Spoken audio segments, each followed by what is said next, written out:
On enchaîne avec Bayonne-Grenoble. Grenoble, un promu, on le sait, au parcours incroyable et malgré un passage à vide ces dernières semaines, Loïc Lebras, les Grenoblois conservent une infime chance, infime certes, mais une chance de se qualifier pour les phases finales.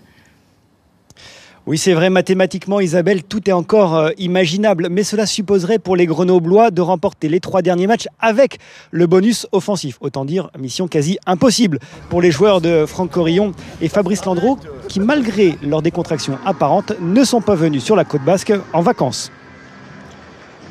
Et ce sont les Grenoblois justement qui se mettent en évidence dès le coup d'envoi. C'est la première action du match. Regardez la percée de Nigel Hunt qui signe son retour, qui retrouve Florian Ninard à l'intérieur.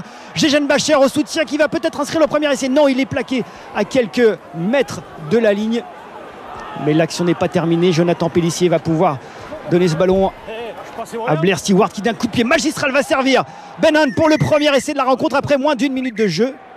Mais Monsieur Marchal va demander l'arbitrage vidéo. Et regardez malheureusement le deuxième ligne qui relâche le ballon juste au moment d'aplatir.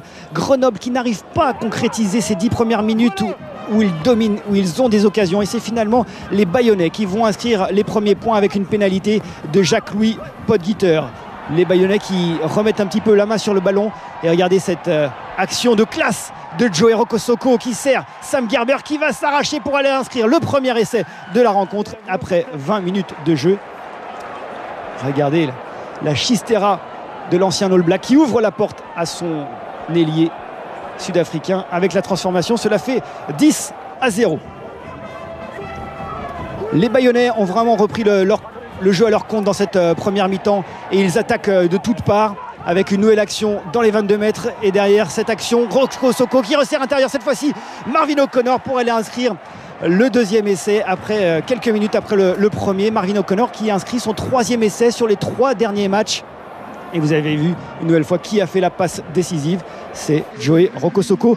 18-0 même avec une dernière pénalité. Les joueurs rentrent au vestiaire, non pas les Grenoblois. Il fait trop chaud, 45 degrés nous dit-on dans les vestiaires de Grenoble. Mais au retour, c'est les Bayonnais qui une nouvelle fois se sentent pousser des ailes comme le talonneur David Roumieux qui fête son 200e match en top 14, qui perce plein champ. Et derrière, regardez cette action une nouvelle fois des 3/4. Le ballon qui passe de main en main, qui va terminer avec Scott Spedding, Joey Rokosoko, dernier passeur. Une nouvelle fois pour qui? Pour Marvin O'Connor, qui va crucifier son ancienne équipe, l'ancien Grenoblois, qui marque le 3e essai. L'infériorité numérique qui coûte cher aux Grenoblois. 23-0 après 44 minutes de jeu. Joey Rokosoko qui ne marque pas mais qui donne les ballons à chaque fois pour les essais. Alors on attend évidemment une réaction de la part des Grenoblois. Il faut attendre la 52e minute avec cette percée de Blair Stewart. Jonathan Pélissier qui va servir Nigel Hunt lancé mais qui tombe sur la défense solide de la part des Bayonnais. Et puis Jonathan Pélissier en petit filou de demi-mêlée va aller inscrire le premier essai des Grenoblois. L'honneur est sauf. Et les Grenoblois qui n'en restent pas là et ils profitent un petit peu d'un certain relâchement de la part des Bayonnais et de pas mal de plaquages manqués. C'est normal, ils avaient le bonus offensif, ils ne l'ont plus avec l'essai de Jonathan Pélissier, mais les Grenoblois qui continuent à attaquer et qui avec Buckle échappe ici un plaquage, retrouve Boutoni Doualevou qui va inscrire un deuxième essai entre les poteaux, un deuxième essai qui relance véritablement les Grenoblois. 23-14 après 56 minutes de jeu.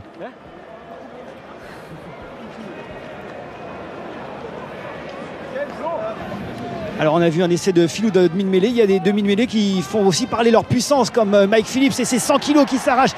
Un premier plaquage, un deuxième qui rafute Lucas Dupont et qui va tout seul aller inscrire le 4e essai bayonnais.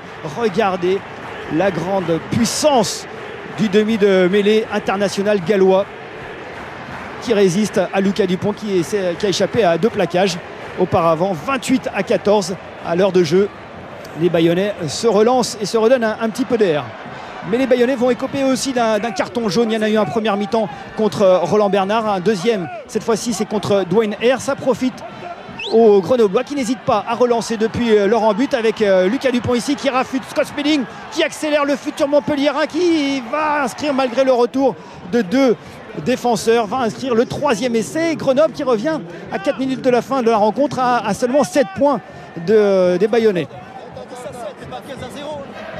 Mais Bayonne va reprendre tout de suite 10 points d'avance grâce à une dernière pénalité du jeune Hugald. Et à la sirène, les Grenoblois continuent de se battre jusqu'au bout et obtiennent même une dernière pénalité.